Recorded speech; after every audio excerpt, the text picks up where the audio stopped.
Death was the great equalizer, and disease was its most efficient servant.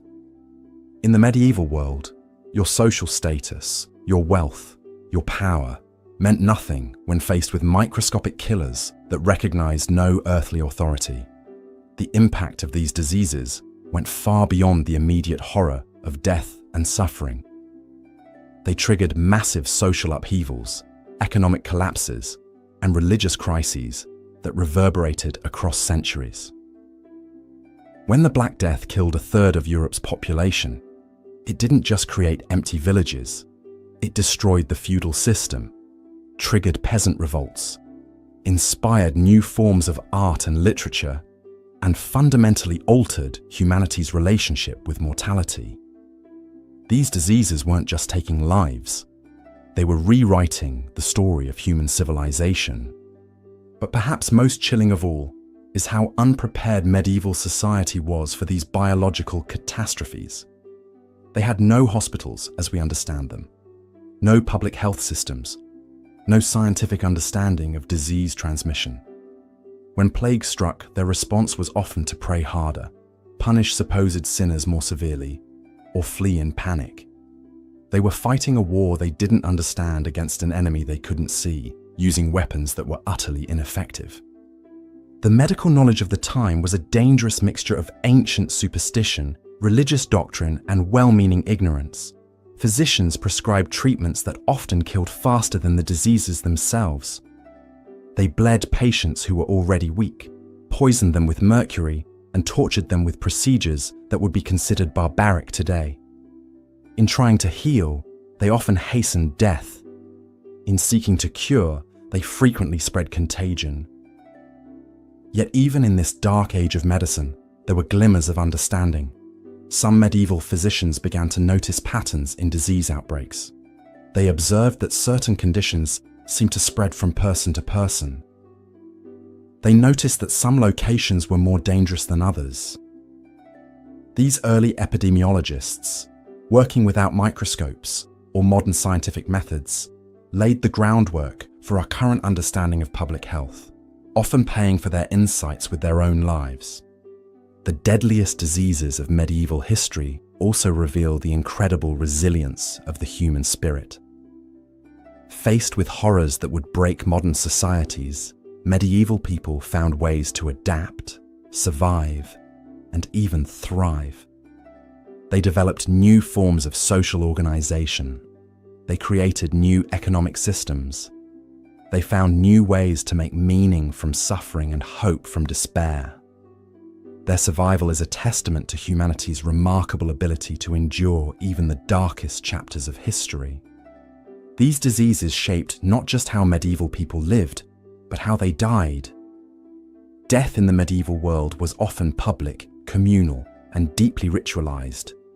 When disease struck, entire communities would gather to pray, to mourn, to comfort the dying and support the survivors. Death was not hidden away in hospitals and nursing homes, but was an ever-present part of daily life. This intimacy with mortality gave medieval culture a depth and urgency that is difficult for us to comprehend today. The economic impact of these diseases was staggering. Trade routes were abandoned when merchants feared contagion. Entire industries collapsed when their workers died en masse. Agricultural production plummeted when farmers succumbed to plague. The wealth of nations rose and fell based not on military conquest or diplomatic skill, but on their ability to survive biological catastrophes. Disease was perhaps the most powerful economic force in medieval Europe, capable of destroying decades of prosperity in a matter of months. Religious institutions, which dominated medieval life, were forced to grapple with theological questions that had no easy answers. If God was benevolent and all-powerful, why did innocent children die horrible deaths from disease? If prayer and piety were protection against evil, why did the most devout often suffer the most? These diseases challenged fundamental beliefs about divine justice, human worth, and the nature of existence itself. They sparked religious reforms, inspired new theological movements, and sometimes shattered faith entirely. The deadliest diseases of medieval history also had profound effects on art, literature, and culture. The omnipresence of death inspired some of humanity's greatest artistic achievements. The haunting beauty of medieval religious art, with its focus on suffering and redemption. The dark humor of medieval literature, which found laughter in the face of horror. The elaborate death rituals and memorial practices that created some of our most enduring cultural traditions. These diseases didn't just destroy, they also created inspiring human creativity in the face of unimaginable loss. What's perhaps most remarkable about these medieval diseases is how they continue to influence our world today. Many of the public health measures we take for granted, quarantine, sanitation systems, disease surveillance, were first developed in response to medieval epidemics. The very concept of public health, the idea that governments have a responsibility to protect their citizens from disease, emerged from the ashes of medieval catastrophes. We are still living with the institutional and cultural legacy of humanity's medieval struggle against disease. Understanding these diseases also helps us appreciate how far we've come and how fragile our progress remains. The same pathogens that terrorized medieval Europe are still with us today. The difference is not that we've eliminated them, but that we've learned to control them through science, sanitation, and social organization. Yet as recent global events have reminded us, we remain vulnerable to biological threats that can disrupt our societies in ways that would be familiar to any medieval chronicler. The deadliest diseases in medieval history were more than just medical emergencies. They were civilization-defining events that shaped everything from political structures to artistic expression, from economic systems to religious beliefs. They remind us that human history is not just the story of what we've built, but also the story of what we've survived. They show us that our ancestors faced challenges that would test the limits of human endurance, and somehow found the strength to not just survive, but to create the foundations of the world we inhabit today. As we delve deeper into these dark chapters of human history, we'll discover that the medieval world's relationship with disease was complex, multifaceted, and ultimately transformative. These weren't just stories of death and suffering, but stories of adaptation, innovation, and the remarkable human capacity to find meaning and hope, even in the darkest of circumstances. The deadliest diseases in medieval history didn't just take lives, they forged them, shaped them, and ultimately made us who we are today. In the shadowy corridors of medieval Europe, where the flickering flames of countless candles barely pierced the perpetual twilight, a silent war was being waged, not between armies or kingdoms, but between humanity and the unseen forces of disease and death. As we continue our journey through the most devastating ailments that shaped the Middle Ages, we must now turn our attention to a collection of maladies that, while perhaps less notorious than the Black Death, nonetheless carved their own bloody swaths through the populations of Europe. The spectre of disease in medieval times was not merely the stuff of nightmares, it was the harsh reality that governed every aspect of daily existence. From the moment a child drew their first breath in a world devoid of modern sanitation, to the final moments when families gathered around deathbeds in cramped, vermin-infested hovels, illness was the unwelcome companion that shadowed every step of human life. These diseases did not discriminate. They struck down peasant and prince alike, though the poor, weakened by malnutrition and living in squalid conditions, bore the heaviest burden. In the fetid air of medieval cities, where human waste mingled with animal refuse in the narrow streets, and where the concept of hygiene was as foreign as the distant lands beyond the known world, disease found fertile ground to flourish. The very foundations of medieval society, its rigid class structure, its religious dogma, its primitive understanding of medicine, all conspired to create perfect conditions for epidemic after epidemic to ravage the continent. Consider, if you will, the plight of a typical medieval family during one of these outbreaks. Picture them huddled in their single-room dwelling, sharing their meager space with livestock whose warmth was essential for survival during the brutal winter months. The father, perhaps a blacksmith or a farmer, would continue his labours even as fever racked his body, for to cease working meant starvation for his family. The mother, already weakened by frequent childbirth and poor nutrition, would tend to sick children with remedies passed down through generations, remedies that were more often harmful than helpful. The children themselves faced the most precarious existence of all, with infant mortality rates that would horrify modern sensibilities. It was considered remarkable if half of a family's children survived to adulthood. Those who did reach maturity bore the scars of their struggle: stunted growth from malnutrition, missing teeth from scurvy, and the pallor of those who had danced too often with death and somehow lived to tell the tale. But it was not merely the physical toll that these diseases extracted from medieval society. They fundamentally altered the very fabric of European civilization, shaping everything from religious practices to economic systems, from artistic expression to social hierarchies. When plague struck a community, it did not simply kill, it transformed. Villages that had thrived for centuries were abandoned overnight, their fields returning to wilderness, their churches standing empty as monuments to vanished congregations.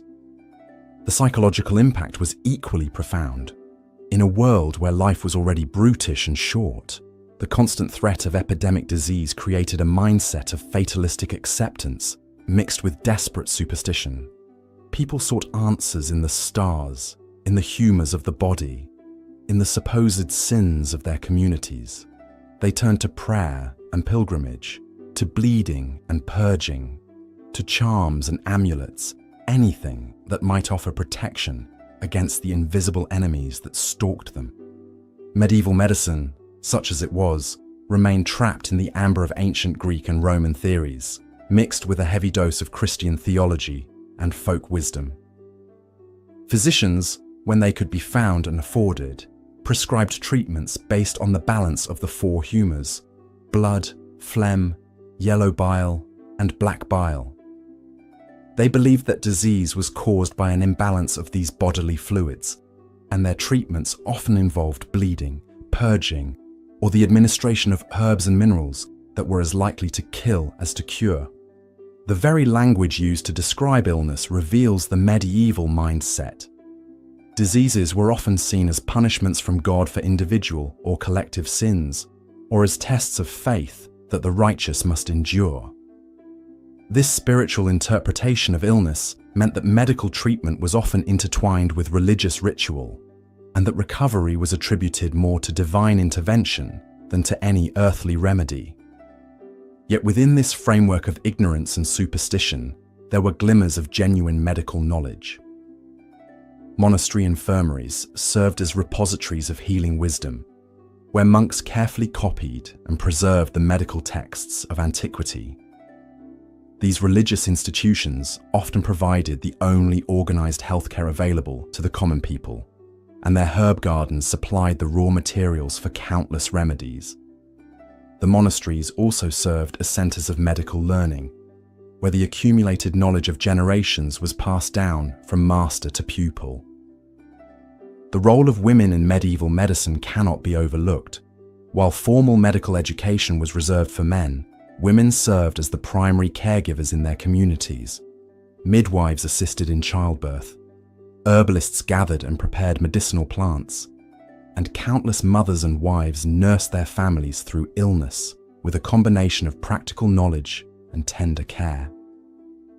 These women, though often dismissed or even persecuted as witches when their remedies failed, were in many ways the backbone of medieval healthcare.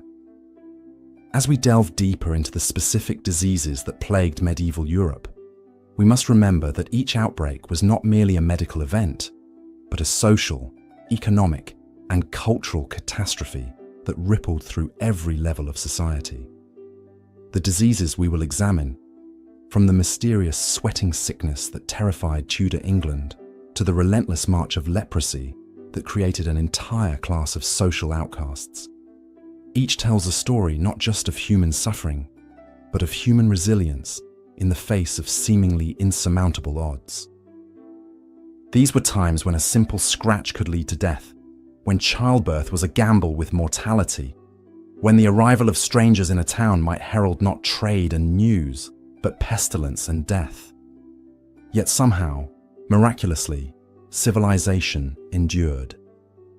People continued to love and laugh, to create and build, to hope and dream, even as the shadow of disease darkened their doorsteps. The weapons they wielded against these invisible enemies were pitifully inadequate by modern standards: prayers and purges, bleeding and burning, quarantine and superstition. Yet these medieval people possessed something that perhaps we have lost in our modern age of medical miracles: an acceptance of mortality that allowed them to find meaning and beauty in lives that were often brief and always uncertain. Their art reflected this preoccupation with death and disease. The danse macabre, or dance of death, became a popular artistic theme, showing skeletons leading people from all walks of life, from popes to peasants, in a final, equalizing dance. Churches were adorned with memento mori, reminders of death that urged the faithful to prepare their souls for the inevitable journey to the afterlife. Literature, too, was suffused with themes of mortality and the transience of earthly existence. The economic impact of these diseases was equally transformative.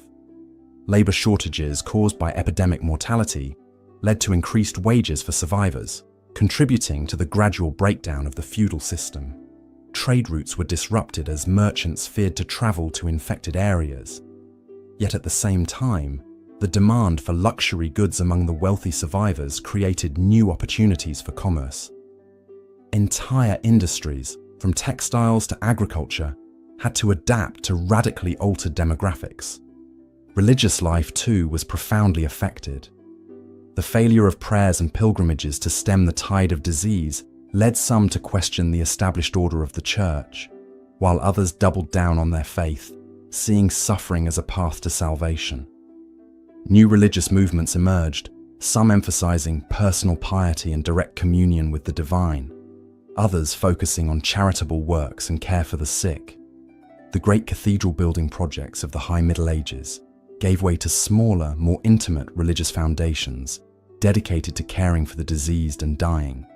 Perhaps most significantly, these diseases served as great equalizers in a society otherwise rigidly stratified by birth and wealth. A peasant's fever was indistinguishable from a lord's, and the grave made no distinction between the noble and the common. This shared vulnerability to disease created, paradoxically, both greater compassion for human suffering and a heightened awareness of social inequalities that would eventually contribute to social and political upheavals. The medieval response to epidemic disease also laid the groundwork for many modern public health practices. Quarantine, though often brutally enforced, represented an early understanding of contagion. The establishment of hospitals and infirmaries, initially by religious orders, created the institutional framework that would eventually evolve into modern healthcare systems. Even the primitive attempts at record-keeping during outbreaks contributed to the development of epidemiology. As we embark on this exploration of medieval diseases, we must steel ourselves for tales of almost unimaginable suffering. We will encounter symptoms so severe and mortality rates so high that they strain our modern comprehension. We will meet diseases with names that have passed from common knowledge: the king's evil, the falling sickness, the bloody flux, yet whose impacts shaped the course of European history. But we will also discover stories of remarkable human endurance and ingenuity. We will learn of the brave souls who risked their lives to care for the sick, of the scholars who preserved and transmitted medical knowledge across generations, of the communities that found ways to support their most vulnerable members, even in the darkest of times. The diseases we will examine in this continuation of our journey through medieval medical history serve as windows into a world both alien and familiar. alien in its acceptance of mortality and suffering as inevitable parts of human existence, yet familiar in its fundamental human responses to crisis. The search for meaning, the bonds of compassion, the stubborn refusal to surrender hope, even in the face of overwhelming odds. These medieval maladies remind us that disease has always been humanity's companion, shaping not only our biology, but our culture, our societies, and our souls. In understanding how our ancestors confronted these challenges, we gain insight not only into the past, but into the enduring human condition itself. For while we may have conquered many of the diseases that terrorize medieval Europe, we continue to face new challenges that test our resolve, our compassion, and our ingenuity in ways that would be all too familiar to a medieval physician or a plague-stricken family. The story of medieval disease is, ultimately, the story of humanity itself, fragile yet resilient, mortal yet enduring, forever struggling against the forces that would destroy us, yet somehow finding the strength to build, to love, to hope, and to pass on to future generations the hard-won wisdom gleaned from our encounters with suffering and death. The medieval period was defined by relentless waves of disease that swept across Europe with terrifying regularity. While the Black Death of the 14th century stands as perhaps the most infamous pandemic in human history, it was merely one chapter in a centuries-long story of medical horror that shaped the very fabric of medieval society. Beyond the plague, a constellation of deadly ailments stalked the population with merciless persistence. Smallpox erupted in festering pustules across the skin, leaving survivors permanently scarred if they were fortunate enough to live. Typhoid fever ravaged communities through contaminated water sources, while tuberculosis slowly consumed its victims from within, earning the grim nickname, the wasting disease. Influenza struck in devastating waves, and dysentery turned the simple act of eating into a potential death sentence. What made these diseases so particularly devastating in medieval times was the complete absence of medical understanding that we take for granted today. Without knowledge of germs, bacteria, or viruses, medieval physicians operated in a world of dangerous ignorance. They attributed illness to an imbalance of the four humours: blood, phlegm, yellow bile, and black bile, leading to treatments that were often more harmful than the diseases themselves. Bloodletting was prescribed for nearly every ailment, weakening patients when they most needed their strength. Physicians would apply leeches or make deliberate cuts to drain what they believed was corrupted blood, often hastening death rather than preventing it. Other common treatments included purging the bowels with violent laxatives, inducing vomiting, and exposing patients to extreme heat or cold to rebalance their humours. The lack of sanitation created perfect breeding grounds for disease. Medieval cities were cesspools of human and animal waste, with garbage and sewage flowing through the streets. People lived in close quarters with their livestock, sharing cramped spaces where fleas, lice, and rats thrived. Wells and water sources were frequently contaminated, turning the basic necessity of drinking water into a game of Russian roulette. Personal hygiene was virtually non-existent among the general population. Most people bathed perhaps once or twice a year, if at all. The wealthy might wash their hands and faces occasionally, but the concept of washing to prevent disease was completely foreign. Clothing was rarely cleaned, and people often wore the same garments for months on end, creating walking incubators for parasites and pathogens. Medieval hospitals, run primarily by religious orders, were places where the sick went to die rather than recover. These institutions were more concerned with the spiritual welfare of patients than their physical healing. The dying were packed together in large halls where diseases spread like wildfire from bed to bed. The primary medical intervention was prayer, supplemented by herbal remedies of dubious effectiveness. The psychological impact of living under the constant threat of disease cannot be overstated. Medieval people developed a fatalistic worldview, where death could strike at any moment without warning or reason. This uncertainty permeated every aspect of life, from family planning to economic decisions. Parents could not reasonably expect their children to survive to adulthood, and marriages were often cut short by sudden illness. The economic consequences were equally devastating.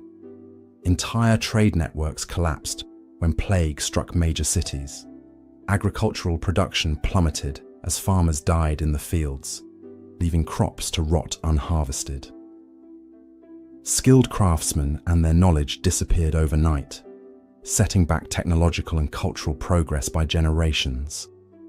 The social order itself was constantly disrupted as disease claimed nobles and peasants alike, though the poor inevitably suffered disproportionately. Religious faith both sustained people through these ordeals and sometimes made them worse. Many viewed disease as divine punishment for sin, leading to extreme acts of penance that further weakened immune systems. Flagellant movements saw people whipping themselves bloody in public displays of repentance. Jews and other minority groups were scapegoated and massacred during plague outbreaks, blamed for poisoning wells or bringing God's wrath upon Christian communities.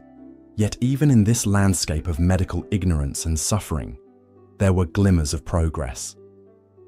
Some medieval physicians began to observe patterns in disease transmission, laying the groundwork for future understanding.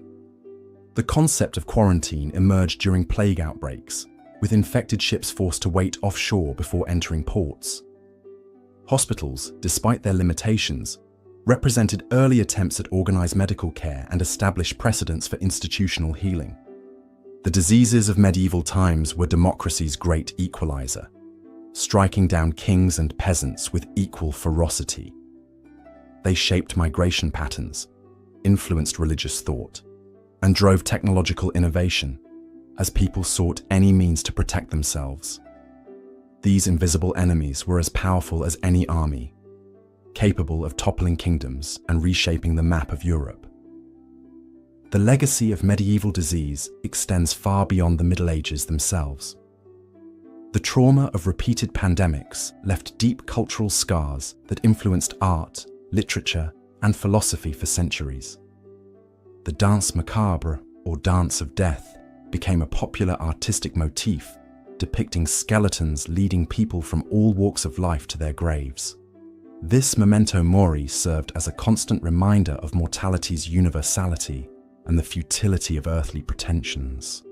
Understanding the disease environment of medieval Europe helps us appreciate not only how far medical science has advanced, but also the remarkable resilience of the human spirit.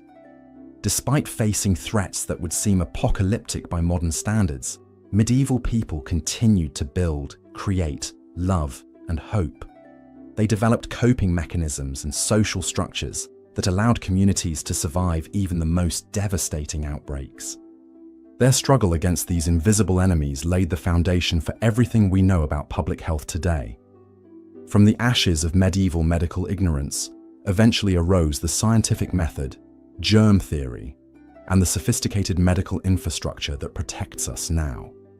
The suffering of our ancestors was not in vain if it teaches us to value and protect the hard-won knowledge that keeps such horrors at bay. The medieval era was a time when survival itself was a daily battle, and nowhere was this struggle more evident than in humanity's relationship with disease.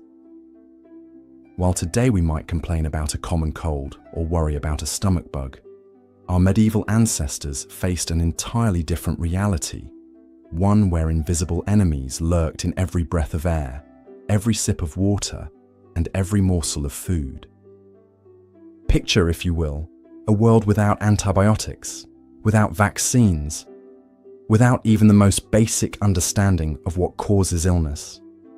Imagine living in a time when a simple cut could lead to death, when childbirth was a life-threatening gamble, and when entire communities could be wiped out by diseases whose names we barely remember today.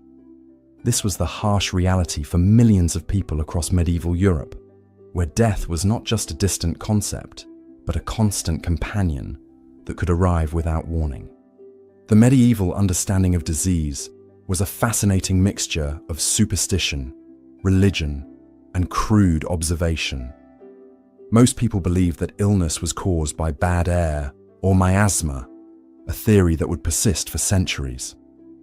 They thought that foul odors and corrupted atmosphere were the primary culprits behind the spread of disease. In reality, of course, it was often the very conditions that created these bad smells: poor sanitation, crowded living quarters, and contaminated water sources that provided the perfect breeding grounds for the pathogens that would claim so many lives. The concept of contagion was poorly understood, if at all. People might notice that diseases seemed to spread from person to person, but they had no idea why or how. Some attributed it to divine punishment for sin, others to the alignment of the stars, and still others to the corruption of the air itself. This lack of understanding meant that efforts to prevent disease were largely ineffective, often based more on hope and ritual than on any scientific foundation. Medical knowledge in medieval times was a patchwork of ancient Greek and Roman texts, Islamic scholarship, folk remedies, and religious doctrine. The works of Galen and Hippocrates were still considered authoritative, even though many of their theories were fundamentally flawed. The dominant medical theory was that of the four humours: blood, phlegm, yellow bile, and black bile, which were thought to govern health and disease. According to this theory, illness occurred when these humours became imbalanced, and treatment involved trying to restore equilibrium through various means, many of which were more harmful than helpful. Bloodletting was perhaps the most common medical procedure of the time, prescribed for everything from headaches to heart problems. Physicians believed that removing blood would help rebalance the humours and cure the patient. In reality, this practice often weakened already sick individuals, making them more susceptible to infection and death. Similarly, purging through induced vomiting or diarrhea was thought to rid the body of corrupted humours, but instead often led to dangerous dehydration and further complications. The tools and techniques available to medieval physicians were primitive by today's standards. Surgery was performed without anesthesia or antiseptics, making it an agonizing and often fatal procedure. Instruments were crude and often reused without proper cleaning, spreading infection from patient to patient. Many surgical procedures that we consider routine today were simply impossible. And even minor operations carried a high risk of death from infection or shock. Herbal remedies formed the backbone of medieval medicine, and while some of these treatments had genuine therapeutic value, many were based more on superstition than science. The doctrine of signatures, for example, held that God had marked plants with signs indicating their medicinal uses, so a plant with heart-shaped leaves might be used to treat heart problems, regardless of its actual pharmacological properties. While some herbs did contain active compounds that could help treat certain conditions, the hit-or-miss nature of this approach meant that patients were just as likely to be harmed as helped. The role of religion in medieval medicine cannot be overstated. The Catholic Church taught that illness was often a punishment for sin or a test of faith, and many people believed that prayer and penance were more effective than any earthly remedy. Pilgrimage to holy sites was thought to cure disease, and the relics of saints were believed to have miraculous healing powers. While faith could provide psychological comfort to the suffering, it did little to address the underlying causes of disease. This religious framework also influenced how medical care was provided. Many hospitals were run by religious orders, and the focus was often more on spiritual care than physical healing. The sick were seen as an opportunity for the healthy to practice Christian charity, and caring for them was considered a religious duty. While this meant that some basic care was available to the poor, it also meant that medical treatment was often secondary to spiritual concerns. The typical medieval hospital bore little resemblance to modern medical facilities. They were often little more than hospices, where the sick could die with dignity, rather than places where they might actually recover. Conditions were frequently unsanitary, with multiple patients sharing beds and little attention paid to preventing the spread of infection. The sick, the dying, and sometimes even the dead might be found side by side, creating an environment that was more likely to spread disease than cure it. For the vast majority of medieval people, medical care was a luxury they could rarely afford. Professional physicians were expensive and primarily served the wealthy, while most common folk had to rely on local wise women, barber surgeons, or their own knowledge of folk remedies. These healers often had more practical experience than university-trained doctors, but they lacked access to the best available knowledge and resources. The barber surgeons occupied a unique position in medieval medical hierarchy. Originally, these were simply barbers who, in addition to cutting hair and shaving beards, performed minor surgical procedures like tooth extraction and bloodletting. Over time, some became quite skilled at these tasks, but they were still considered inferior to university-trained physicians. The famous red and white striped barber pole actually originated from this practice, the red representing blood and the white representing bandages. Women played a crucial role in medieval healthcare, though their contributions were often overlooked or dismissed by male-dominated medical institutions. As midwives, they assisted with childbirth and cared for women's health issues.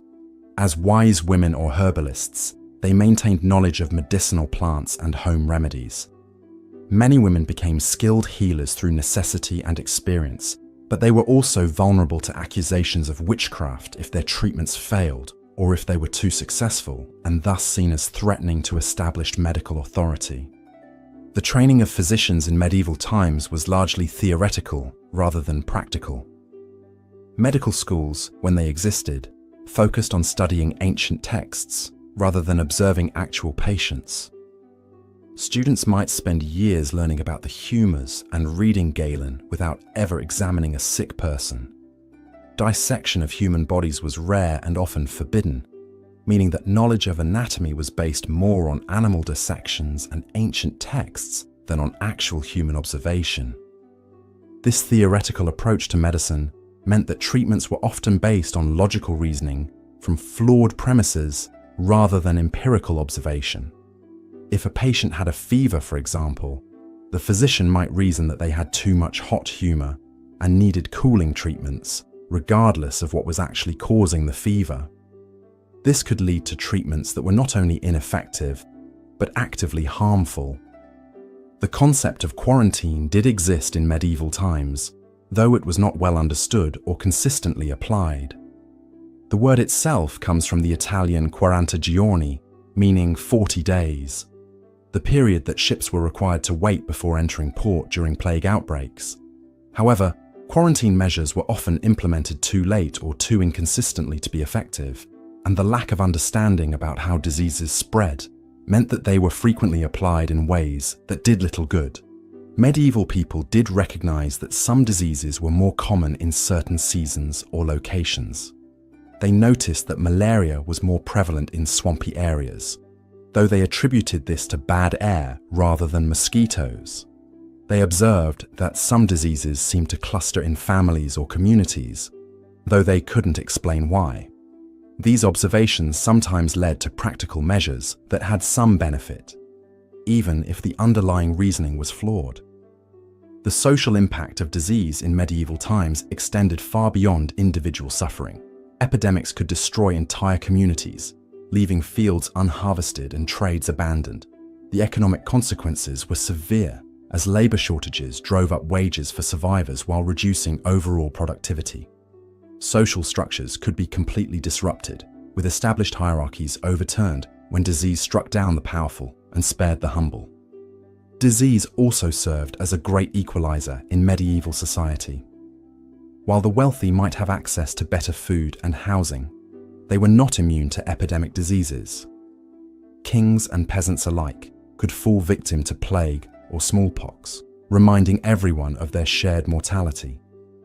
This universality of suffering may have contributed to the medieval fascination with death and the afterlife.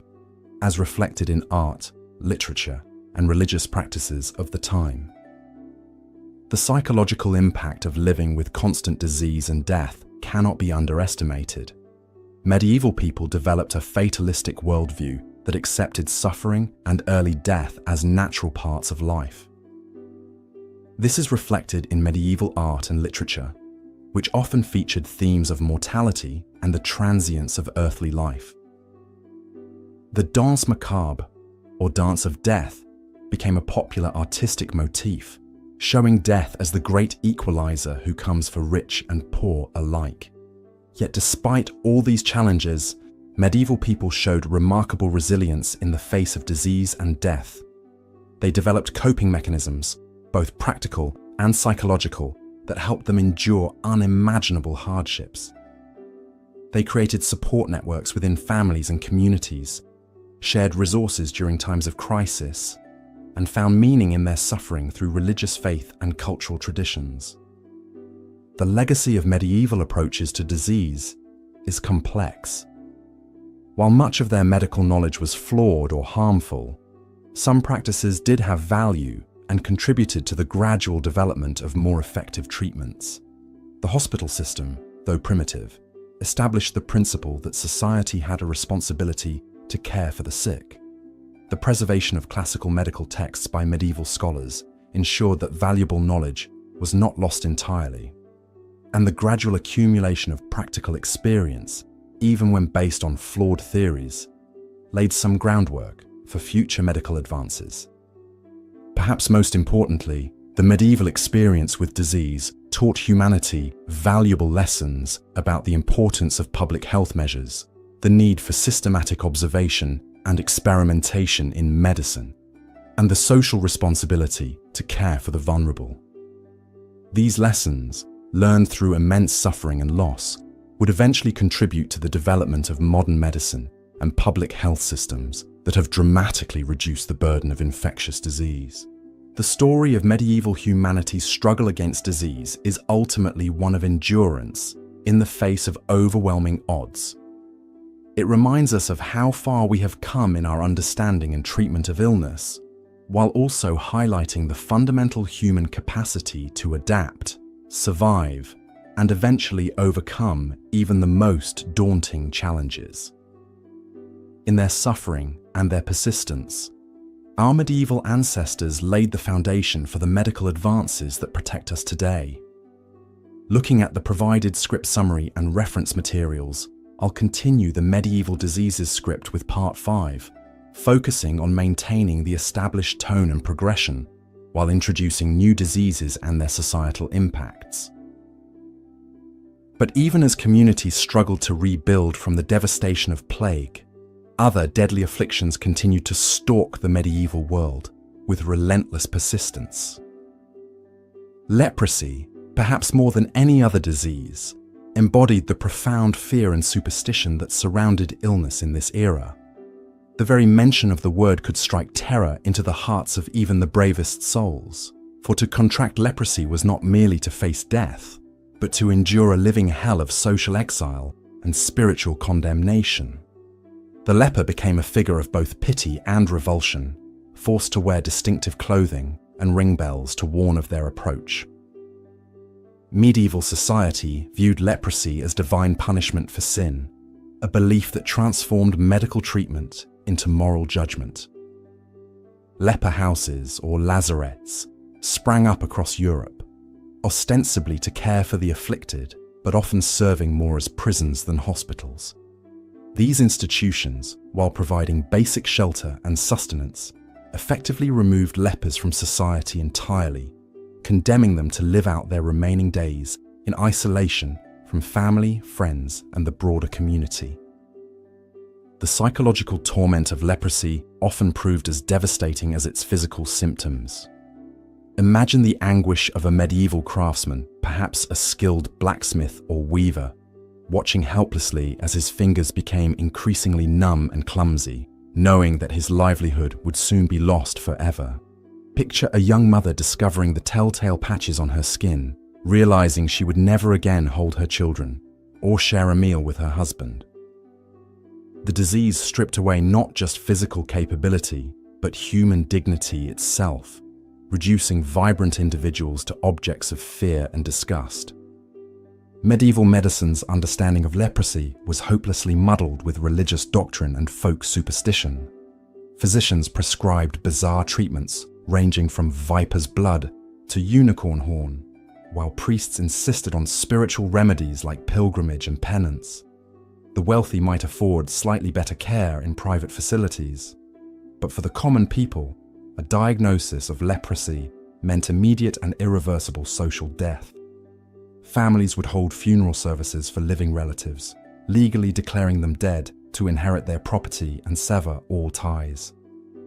The stigma surrounding leprosy was so profound that it gave rise to elaborate rituals of exclusion. In some regions, suspected lepers were subjected to formal trials where their fate hung in the balance as community leaders examined their symptoms. Those found guilty faced immediate banishment, forced to surrender all worldly possessions and don the distinctive garb of the outcast. They were forbidden from entering churches, markets, or any public gathering, condemned to survive on charity, thrown from a safe distance, or whatever meager sustenance they could scavenge. Yet within these communities of the condemned, remarkable bonds of solidarity often formed. Leper colonies developed their own social structures, systems of governance, and even forms of commerce. Some became skilled craftsmen despite their physical limitations, creating beautiful works of art and literature that challenged society's assumptions about their worthlessness. The irony was bitter but profound. In losing their place in medieval society, lepers sometimes found a humanity that the outside world had forgotten. The fear of leprosy was so pervasive that it spawned countless myths and misconceptions. People believed the disease could be transmitted through breath, touch, or even prolonged eye contact. Sexual contact with lepers was thought to guarantee infection, leading to horrific punishments for those discovered in such relationships. These beliefs, while medically unfounded, shaped social policies and personal behaviors for centuries, creating a climate of paranoia that extended far beyond the actual threat posed by the disease. Alongside leprosy, another scourge ravaged medieval populations with particular cruelty: ergotism, known in its time as St. Anthony's Fire. This mysterious affliction struck communities seemingly at random, causing victims to experience horrifying hallucinations, convulsions, and in its most severe form, gangrene that literally rotted limbs from the body.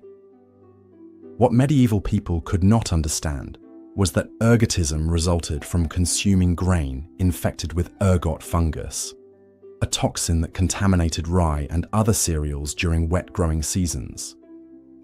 The symptoms of ergotism were so bizarre and terrifying that they seemed to confirm humanity's worst fears about divine wrath and demonic possession. Victims would suddenly begin dancing uncontrollably, their bodies racked with spasms that could last for hours or even days. Others experienced vivid hallucinations, seeing angels and demons, hearing voices from beyond, or